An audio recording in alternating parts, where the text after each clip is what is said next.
Sean todos bienvenidos al repaso de la lección semanal. Es un verdadero placer que nos pueda acompañar esta semana. Conducido y dirigido por la doctora Esther Rosa y Ernesto de Paz. Bienvenidos al repaso de la lección. Es un placer que pueda estar con nosotros. Ya estamos en la lección número 8 correspondiente para el día 20 de febrero del 2016. Para dar inicio, lo haremos mediante una oración. Oremos. Padre de amor y de infinita misericordia, gracias por tus bondades, por la oportunidad y el privilegio que nos da de repasar nuevamente tu palabra a través del estudio de la lección de esta semana. Amén, Te suplicamos que sea con nosotros, que impresione nuestros corazones, que nos ayude a entender y a comprender las lecciones espirituales que tú tienes para nosotros en el día de hoy, y que todas aquellas personas que nos escuchan, que nos sintonizan alrededor del mundo, esta lección pueda servir de ayuda, al igual que a nosotros, para seguir creciendo y avanzando en nuestra vida cristiana. En el nombre de Jesús oramos. Amén. Amén. Bien, el título de esta lección tiene como nombre Camaradas de Armas. Esto es relacionado, la palabra arma está relacionado con guerras, con luchas, y la palabra camaradas es de compañerismo. El versículo para memorizar lo encontramos en Lucas 24:32 y dice de la siguiente manera: y se decían el uno al otro, ¿no ardía nuestro corazón en nosotros mientras nos hablaba en el camino y cuando nos abría las escrituras? Maravilloso versículo, ¿no? Posiblemente un momento en nuestra vida nosotros hemos sentido eso, que hemos entendido correctamente el mensaje de Dios, que Dios nos ha tocado el corazón, pero ya nosotros no hemos entendido que Dios está con nosotros. Y algo importante que nosotros vamos a ver en esta lección es, además de ese punto que tú acabas de recalcar, es de que en esta lucha entre el bien y el mal, como lo dice el título de camaradas, es algo de compañerismo, no es algo que se hace solo. Nosotros vemos aquí, y lo vamos a ver, cómo lo divino con lo humano se une en esta lucha. Y el objetivo principal es de que nosotros entendamos y comprendamos que durante nuestras luchas diarias nosotros nunca estamos solos. Y hay varios puntos que vamos a repasar. Uno es qué es lo que sucede cuando Dios llama. Lo otro, qué significa estar con Él. Y vamos a repasar un principio de vida, que es el de ser siervo. Otros puntos importantes que vamos a recalcar, vamos a enfocarnos, es de que Jesús nunca trabaja solo, que el orgullo, la duda, la testarudez, la autosuficiencia, la mezquindad abren el camino a Satanás. Así, ¿qué te parece si empezamos? Correcto. Uno el primer llamado que nosotros vemos de que Jesús hiciera antes de comenzar su obra aquí en la tierra fue de que comenzó a llamar personas, y una de ellas fue a Pedro. Ahora, mi pregunta es, ¿por qué Pedro?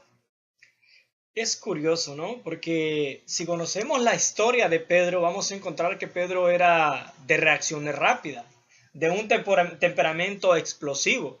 Recordamos cuando llegaron a apresar a Jesús, él tomó la espada y cortó la oreja del soldado.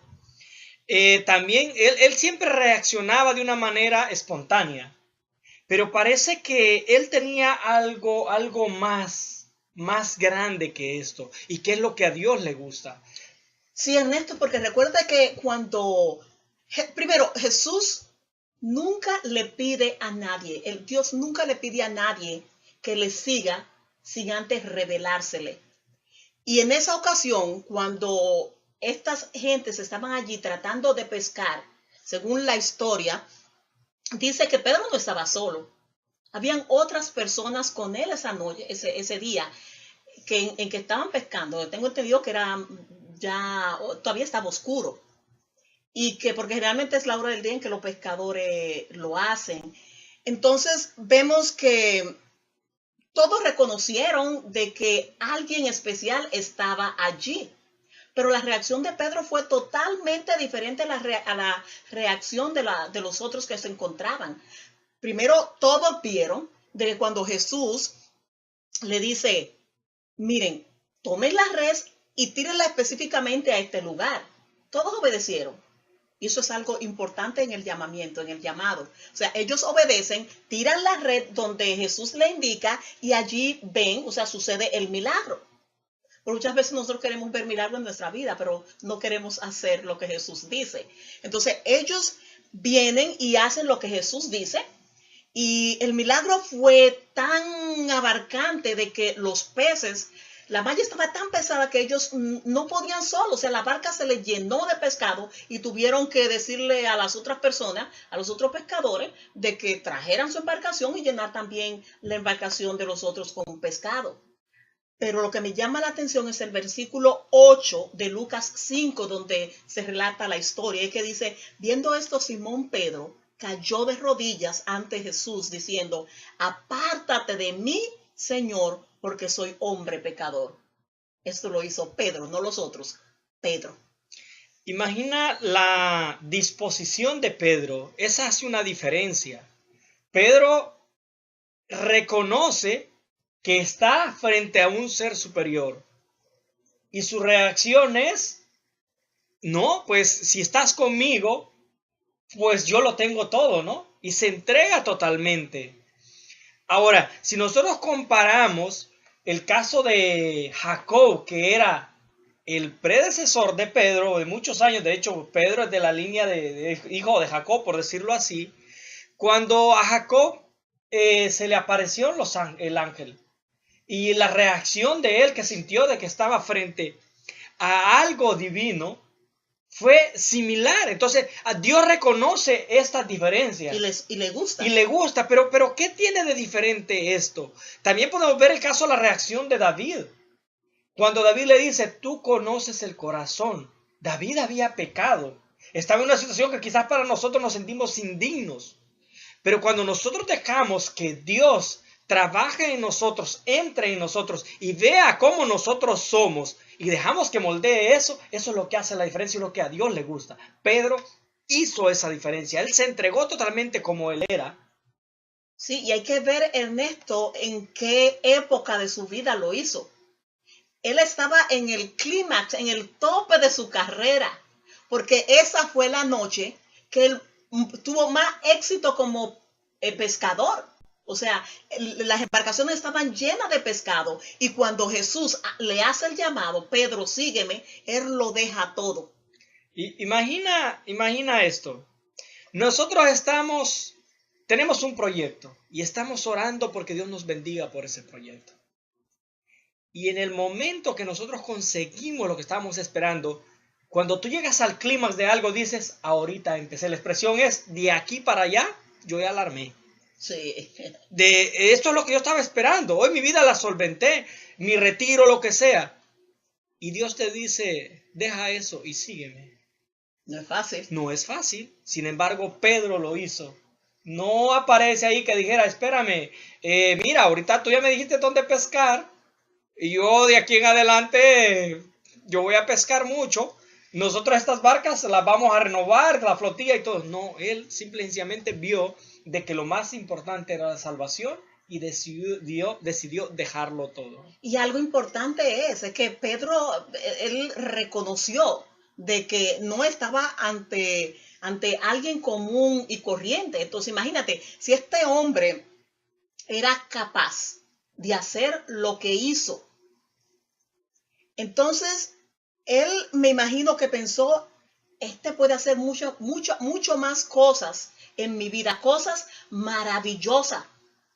Porque de hecho, imagínate, si Pedro se hubiese quedado ahí, Pedro no hubiese alcanzado el sitiar en la historia que tiene hoy en día. Hubiese pasado inadvertido. Sin embargo, Pedro es conocido hoy a través de todas las historias, toda la cultura, porque él decidió responder al llamado de Dios. Pero ¿sabes lo que es más bonito de todo esto? Tú dijiste quién era Pedro.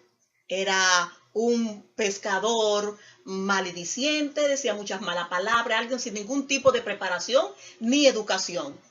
Sin embargo, algo que llama la atención de Jesús es de que cuando Él llama, Él capacita. Pero la palabra es, ¿cómo lo hace? Muy curioso, ¿no? Porque hay una contradicción. Para muchas personas, el seguir a Cristo, uno no debe de estudiar absolutamente nada. Que Dios te llama, Dios te capacita y Dios te dijo que vayas y hagas. Lo vemos de esa manera. Sin embargo, si nosotros vamos a la Biblia y vemos un poco la vida de Pablo, que fue uno de los que también hizo mucho, Pablo tenía conocimientos extraordinarios de cultura general. Él era una persona muy preparada. Eso nos dice mucho también, pero sin embargo a veces nosotros tomamos una fracción de la escritura y nos la tomamos como tal y nos excusamos en esa. ¿De qué manera Dios capacita? Por ejemplo, en el tiempo de los apóstoles, Jesús estuvo con ellos. Primero fueron discípulos porque eran seguidores. La palabra discípulo significa seguidor. La palabra apóstol significa enviado. Ellos después de ser seguidores terminaron siendo enviados porque ya estaban capacitados. ¿Cómo Dios lo capacitó? Yo creo que de la misma forma que Él capacita a todo el mundo, sin importar el grado académico que uno tenga. Tú mismo pusiste el ejemplo de Pablo. Pablo fue educado a los pies del filósofo más grande de su tiempo, de Gamaliel. Y Dios lo capacitó, pero en forma diferente a lo que el mundo capacita. Y fíjate que la forma en que Dios capacita, en que Jesús capacitó a los que Él llamó, fue pasando tiempo con Él. ¿Cómo podríamos nosotros? Bueno, Jesús resucitó y nosotros creemos perfectamente esto. Hoy, nosotros que estamos viviendo este tiempo 2000 años después, ¿cómo Dios nos puede capacitar? Mira, cuando ellos vienen, responden al llamado y Jesús comienza a capacitarlo, estando ellos totalmente, o sea, completamente en comunión con Él, ellos notan de que Jesús resucita muertos. O sea, vieron a la hija de Jairo resucitar, vieron a Lázaro después de varios días de muerto resucitar. Ellos vieron cómo Jesús sanaba ciego, paralíticos, cojo, la mujer que tenía una enfermedad ya degenerativa que había sido desahuciada por los médicos de ese entonces, la mujer con el flujo de sangre. Ellos ven, por ejemplo, en Lucas 4:34 al 36 dice cómo Jesús desafió a los demonios, inclusive a personas que estaban poseídas por demonios, cómo los liberó. Ellos vieron cómo Jesús gobernaba la naturaleza. Lucas 5:4 al 6. Entonces ellos poco a poco en esta escuela de Jesús, ellos fueron capacitándose y lo hicieron simplemente al pasar tiempo con Él. Hay una escritora cristiana llamada Elena Harmon de White, que ella comenta algo bien importante, es que muchas veces los cristianos quieren llegar a ser cristianos verdaderos sin pasar tiempo con Cristo. Ella dice de que muchas veces nosotros orando con Dios, al orar a Dios, lo hacemos con palabras apresuradas para ir a trabajar o lanzarnos a la faena de la vida diaria. Entonces, Ernesto, nosotros vemos en la historia de esta persona que Jesús capacitó que no fue el caso. Ellos pasaron tiempo con Dios y eso fue lo que a ellos los capacitó para el trabajo que ellos habían de realizar. Imagina, posiblemente muchas personas tienen las mejores intenciones de ir y predicar el evangelio de Cristo y compartir con las demás personas, pero no han pasado mucho tiempo con Jesús, no han entendido cuál es el estar con Jesús, de qué manera pueden estar con Jesús. Y quizás en tu vida tú ahorita ores y estés viviendo situaciones complicadas en las cuales tú sientes que Jesús no te está respondiendo y crees que hay algo mal quizás en tu vida y que Dios no te ha considerado como su hijo. Y de eso, esto es complicadísimo, son las cosas más difíciles que tú puedes vivir. ¿De qué manera tú podrías encontrar de que Dios realmente está contigo? Es que, Ernesto, vuelvo a repetir lo mismo. Es la única forma de pasando tiempo con Dios. Y yo creo que nosotros como cristianos no estamos pasando lo suficiente tiempo con Dios. Y posiblemente sea porque nosotros no sepamos cómo pasar tiempo con Dios. Hay un canto que desde ayer te he escuchado, desde ayer sábado y hoy domingo, constantemente cantando, y es el que dice: meditar en Jesús ha de ser mi afán. Y esa es una de las maneras que tanto nuestro manual de fábrica recomienda por todos lados, y también las personas que han llegado a establecer esta unión estrecha con Jesús. Ellos dicen que el secreto está en meditar en Jesús. Meditar es pensar, es contemplar a Jesús. Por ejemplo, cuando nosotros queremos hacer algún proyecto, vamos a suponer que tú quieres comprar una casa. Y lo primero que tú comienzas a hacer: quiero comprar una casa, yo quiero que tenga 2 baños, yo quiero que tenga una cocina, que el piso lo tenga de mármol o de madera, quiero que tenga 4 o 5 gabinetes. Nosotros comenzamos a pensar en cómo nosotros queremos ese lugar. Entonces, si nosotros queremos llegar a conocer a Jesús, cuando nosotros meditamos, pensamos en Él, es lo mismo, pensando cómo es Él, las obras que Él hizo. Otra de las formas es conversar con Él, orar. El problema es, yo entiendo a mucha gente, es de que nuestra conversación con Jesús es de una sola vía, y por eso yo creo que nos desanimamos. Vengo y oro, pero estoy orando yo solo y terminé. Y de repente un día le estoy de muy buen ánimo en el Señor y paso orando media hora, pero nada pasa el resto.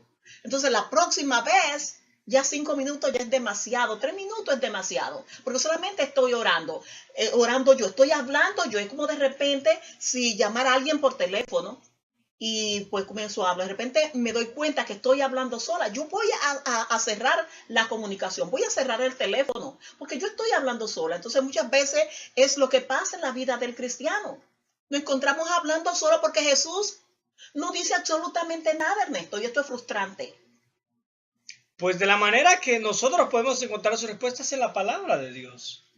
Dios nos habla a través de su palabra. El conocer a alguien, nosotros tenemos que pasar tiempo con esta persona. Y la manera que nosotros nos podemos comunicar con Dios es mediante la oración. Nosotros le podemos llevar nuestras peticiones, nuestros agradecimientos. Y de la manera que Él nos va a responder es mediante su palabra. Y de esa manera nosotros podemos gastar más tiempo con Jesús y conociéndole más cuál es su carácter y sabiendo cuáles son los propósitos para nuestra vida. Y de esa manera, el conocerlo más, nosotros vamos a estar más capacitados para ir a sembrar, para ir a distribuir lo que Él está haciendo nosotros, porque nosotros le conocemos. Esa es la manera en que Dios capacita. Dios te capacita mediante tú gastando tiempo con Él. ¿Cómo lo vas a hacer? Orando mucho y leyendo las escrituras mucho. Meditando. ¿Y sabes qué otro libro es importante también que nosotros leamos? O leamos la naturaleza. Porque hay muchísimas lecciones prácticas que nosotros podemos aprender de la naturaleza. Algo lindo es que he notado de que muchas veces nosotros queremos hacer las cosas sola, pero al ver la naturaleza, nosotros nos damos cuenta de que si tomamos en consideración, por ejemplo, un río, el río no puede hacerla sola o solo. Él necesita del agua que cae de las montañas para poderse abastecer.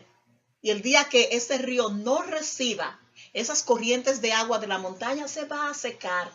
Y asimismo nuestra vida cristiana, si nosotros no buscamos la forma de ver lecciones espirituales en esos libros, en esa carta de amor como es la naturaleza que Dios nos ha dejado, nuestra vida cristiana se va a secar. Otra cosa es de que nosotros vemos en la palabra de Dios de que nosotros podemos estar pasando por dificultades económicas serias, pero si nosotros no podemos meditar y de repente leemos: miren a los lirios del campo, miren a las aves del cielo, que no trabajan y el Señor le da todo su sustento. Entonces, eso a nosotros nos da esperanza. Entonces, es la forma en que nosotros vamos a seguir creciendo y Dios nos va a ir capacitando. Y fíjate, Ernesto, que esas son las estrategias que Satanás usa, es evitar que los cristianos pasen tiempo con Dios, porque así, de esa manera, no van a ser capacitados y de una u otra forma van a terminar deshonrando el nombre de Cristo, dando una mala imagen de lo que es Cristo. Y por eso no llegan a ser nunca, como dice la Biblia, cristianos verdaderos, sino llegan a ser cristianos nominales, cristianos de nombre. Ahora, algo interesante que nosotros repasamos en la lección de escuela sabática fue de esta semana, es que Jesús constantemente le revelaba su verdadera identidad a las personas. O sea, a sus discípulos le reveló su verdadera identidad. Y aquí en la lección del martes aparece un ejemplo grandísimo. El dominio sobre la naturaleza. Imagina, es curioso, ¿no? Normalmente cuando a nosotros nos pasa algo, en ese momento queremos encontrar la conexión con Dios. Cuando estamos en desesperación. Pero es complicado. Porque en la desesperación normalmente tú no piensas bien. Cuando tú estás viviendo una tragedia, en ese momento tú no piensas bien. Pero si nosotros vemos qué reacción Jesús tomaba. Cuando él iba en la barca y los vientos empezaron a azotar, los discípulos empezaron a desesperar y él dormía. Es curioso que él no se pusiera en ese momento a orar, sino que en ese momento activó la fe. Él confiaba de que Dios le había dado el poder para controlar la naturaleza. Y les dijo, hombres de poca fe. Pero ¿sabe? También hay algo ingrediente que a mí me gusta en todo esto. Que muchas veces quizás es el por qué nosotros no obtenemos la victoria muchas veces en nuestra vida cristiana. Es de que como ellos habían escogido estar con Jesús, aunque la barca se estaba hundiendo, ellos pudieron ver la maravilla y el milagro simplemente por estar con Jesús. Y este Jesús, que tenía dominio, potestad, aún sobre la naturaleza, lo calmó todo. Y ellos se pudieron salvar. Qué interesante. Y todo esto nosotros lo podemos también conocer a través de la palabra de Dios. Nosotros podemos entender lo maravilloso que Dios es. Así es que el Dios que domina la naturaleza. Imagina cuando Cristo vino a la tierra, no fue algo que se sacó de la manga, ¿no? Así como que viene el Mesías. Este enviado tenía conocimiento todo el pueblo.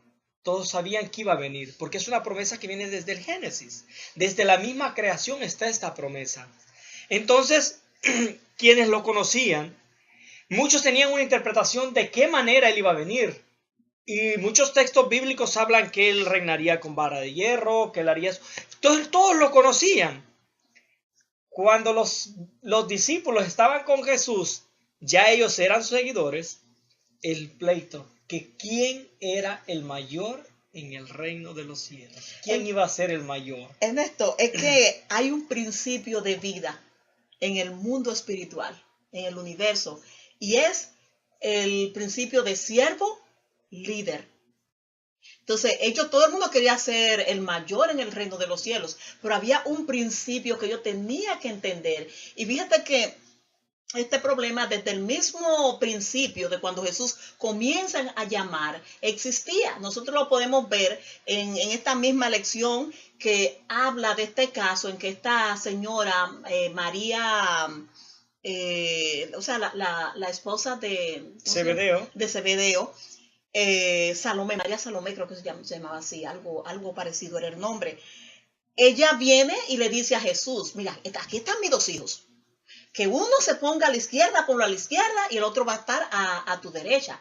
Y Ernesto, o sea, de repente a mí lo que me llegó a la mano, a la mente fue, he de entender a esta mujer porque era una madre. Y ella sabía quién eran sus hijos. Porque de repente Jesús le llamó a los hijos del trueno. Entonces dijo, mira, pues Jesús es un ser humilde, tú sabes, es Dios, es el enviado. Muchos de ellos comenzaron a reconocerlo, así que le voy a pedir a él que mis hijos, para que él lo transforme, pues estén cercanos a él todo el tiempo, aun cuando él esté reinando, estén cercanos de él. Pero vemos que esa no era lo que tenía la mamá de estos muchachos en mente. Lo que tenía era, bueno, que imagínate, si mis dos hijos están allí en el gabinete presidencial, de una u otra forma yo me voy a beneficiar, porque lo vemos aquí cuando ellos comenzaron a inquietarse y dice, oye, de nosotros, ¿quién por fin va a ser el mayor? Y es curioso la respuesta de Jesús, ¿no? Que dice que Él vino para servir. Y ese es un llamado para nosotros ahorita. El mayor de nosotros va a ser el que sirva a los demás. Es curioso porque Dios nos pide de que seamos como niños. Que dice que si no somos como un niño no podemos entrar en el reino de los cielos. Y nosotros los adultos a veces le reclamamos a los niños por ser niños. Les decimos, pero es que tú nunca vas a madurar. Tú no eres niño, tú siempre sigues pensando como un niño. Tienen esa inocencia, tienen eso como esponjitas absorbiendo todo. Y de esa manera Dios nos pide de que nosotros nos comportemos como niños para absorber lo nuevo que Él trae para nosotros. Y tú sabes que es este concepto de siervo líder que Jesús trató de enseñarle a los discípulos, es algo que muchas personas han tomado en consideración. O sea, de hecho, en el mundo de los negocios y las personas que hablan mucho del poder del pensamiento positivo, o sea, que son personas que son, ¿cómo se le dice a esto? Cuando son personas públicas que hablan mucho de superación personal, es la palabra que andaba buscando. Ellos hablan mucho de este principio de vida, de siervo líder, y muchos empresarios lo han tomado en consideración para inclusive hacer prosperar sus empresas. Y tú has visto que donde las personas, los empresarios que toman este principio en consideración han prosperado. A esta persona tú lo ves, por ejemplo, que en una fiesta de fin de años, tú lo ves a ellos sirviéndole a sus empleados. Tú lo ves que siempre están disponibles para sus empleados. A la diferencia de las personas líderes que no toman en consideración este principio de vida, sino que dicen, no, aquí el jefe soy yo. Si ellos quieren algo, que vengan donde mí. Entonces Jesús trató todo el tiempo de enseñarle a sus discípulos que en el reino de los cielos este principio de vida de siervo líder es primordial para la capacitación y en este conflicto entre el bien y el mal. Ernesto, pero algo tremendo fue lo que sucedió camino a Emaús. En esto se resume todo lo de la lección. Prácticamente esa es la médula de la lección. Aquí vemos cosas muy lamentables, podríamos decir, pero a la vez son cosas muy maravillosas. Lo lamentable de esta situación, imagine, la mayoría de los discípulos habían pasado aproximadamente 3 años y medio con Jesús. 3 años y algo. No es poco tiempo. Quizás tú tengas 2 años siendo cristiano. Quizás tú tengas 30 años siendo cristiano. O quizás tú no seas cristiano. Simplemente no crees en eso. Pero es muy extraordinario. Imagina que los discípulos habían ido a la tumba de Jesús. El Mesías ya había muerto. Él les había explicado durante todo este periodo de que él tenía que morir. Ya había muerto. Ya habían ido a la tumba y la tumba estaba vacía. Y los testimonios que habían eran de que ángeles se les habían aparecido a las mujeres. Aún así, ellos se iban quejando en el camino. Ellos iban camino a Emaús. Dice que es un camino aproximadamente de 3 horas. Y ellos iban caminando y se iban quejando de que había sido un chasco. Y yo no estoy mintiendo. Lo pueden encontrar allí en Mateo 24, 21. Dice, mas nosotros esperamos que Él era el que había de redimir a Israel. ¿Qué está diciendo? Están diciendo, no se engañó. Sí. No era cierto. No No era cierto. Es un chasco. Pero es que, Ernesto, hay algo que nosotros no podemos pasar por inadvertido, y fue lo que sucedió, y lo menciona la lección anterior del miércoles, cuando ellos comienzan a discutir intereses de quién sería el mayor. En esos mismos versículos nosotros encontramos que Jesús le habló de su muerte, que estaba próximo y que iba a resucitar. Ellos no lo escucharon, porque ellos estaban embebidos en cuestiones personales, en sus propios intereses. Entonces, ellos, posiblemente, si ellos hubiesen escuchado lo que Jesús le dijo los días anteriores, lo que sucedería, y se lo refrescó de nuevo, porque constantemente se lo había dicho, ellos ahora no hubiesen pasado por la tristeza y la decepción y la frustración que pasaron. Simplemente ellos no escucharon a Jesús cuando Él se lo había dicho en días anteriores. Y algo importante aquí es, Ernesto, que durante todo el trayecto, camino a Emaús, ellos tuvieron tiempo suficiente de darse cuenta. Jesús inclusive le dijo, o sea, cuando uno de ellos le dijo, primero cuando Jesús le dice, ¿por qué están tan tristes? Entonces ellos le explican, pero como tú eres el único que no sabe. Todos tenían el conocimiento de lo que había pasado. Entonces ellos le narran a Jesús lo que había pasado. Y Jesús comienza a hablarle. Pero algo importante allí que me llamó la atención de todo esto fue como de repente cuando un bombillito se te prende en el cerebro, como dicen la gente. Lo que vino a mi mente, no pasó nada y ellos no reconocen a Jesús hasta que ellos le pidieron. Recuerda cuando ya estaba oscureciendo y ellos le pidieron, quédate con nosotros.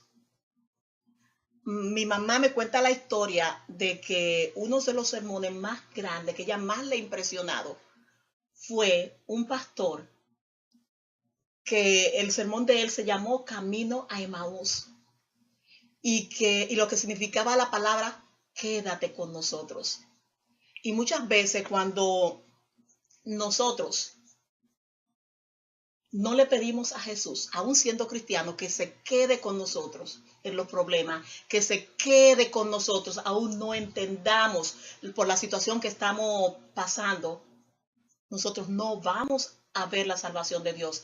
Esos discípulos entendieron de que era Jesús, sus ojos fueron abiertos cuando ellos le pidieron a Jesús, quédate con nosotros. Y dice el relato bíblico que entonces sus ojos fueron abiertos y ellos entendieron que era Jesús que lo había, tú sabes, acompañado todo este tiempo. Yo sé que tú quieres decir algo, pero déjame decir algo antes de que tú sigas. Hay una historia que a mí siempre, o un poema, me ha llamado la atención, es de las dos huellas. De las dos huellas, el poema que dice que alguien le reclama a Jesús, Señor, pero si tú todo el tiempo has dicho que va a estar conmigo en los momentos difíciles, ¿por qué razón en los momentos difíciles, cuando tanto te pido que me acompañes, yo solamente veo un par de huellas? Entonces el poema dice no son tus huellas. Cuando tú estás pasando por esos momentos, estabas pasando por esos momentos difíciles, las dos huellas que tú estabas viendo eran mis huellas, porque yo te estaba cargando en mis brazos. Hay una experiencia de mi papá que siempre yo la voy a recordar por el resto de mis días. Dice mi papá que en una ocasión, cuando él era maestro en una zona rural, tenía que cruzar por lugares muy peligrosos, donde la mayoría de las veces las personas, si le anochecía, en un lugar que le llamaban el cruce del río, porque era un lugar muy solitario, estaba el río cerca, bosque cerca, pues la persona no lo contaba porque lo mataban. Él venía en un caballo leyendo una revista que decía El ángel de Jehová. El ángel de Jehová nos acompaña y nos defiende. Entonces dice él que de repente dos personas se le acercaron que él conocía y le dijeron: maestro, pero ¿cómo es posible que a estas horas usted ande por este lugar? A usted no le puede anochecer por este lugar, porque usted sabe lo peligroso que es. La suerte es que nosotros vimos dos personas que lo acompañaban, pero ¿dónde están? Porque se fueron y usted no puede estar solo. Entonces mi papá le dijo: no, conmigo no venía nadie. Sí, habían dos personas. Cuando nosotros nos acercamos, estas dos personas se tiraron al monte. Entonces mi papá, recordando lo que le estaba leyendo de que el ángel de Jehová acampa alrededor de lo que les teme y los defiende, dijo: pues serían los ángeles de Dios. Y esta historia de los discípulos, de estas dos ilustraciones que acabo de poner, puede ser nuestra experiencia en esto. Si nosotros le pedimos a Dios en todo momento: quédate con nosotros, acompáñanos. Me llamó la atención una parte que aparece acá, que dice: si los discípulos entendieron mal la misión de Jesús después de estar con él 3 años, ¿qué nos dice este hecho acerca de tener nosotros un exceso de confianza en nuestras propias percepciones de quién es Jesús? O de la verdad en general. Cualquiera que sea la verdad que conocemos, necesitamos humildad para darnos cuenta de que todavía estamos muy limitados en lo que comprendemos. Es algo muy interesante, porque yo no sé cuántos años tú hayas estado en el cristianismo. No sé si tengas un mes, no sé si tengas 2 meses, no sé qué es lo que conoces tú de Jesús. Pero Dios te ha puesto en este momento para declararte muchas cosas que tiene para ti, para que entiendas lo más grande que es el camino de Cristo y de la manera que le podemos seguir. Quizás muchas cosas que estás considerando que están fuera de contexto, Dios te está diciendo hoy de que tienes que considerar de la manera que estás viendo para servir a Jesús. Y te está pidiendo que le conozcas un poco más para que puedas llevar su mensaje.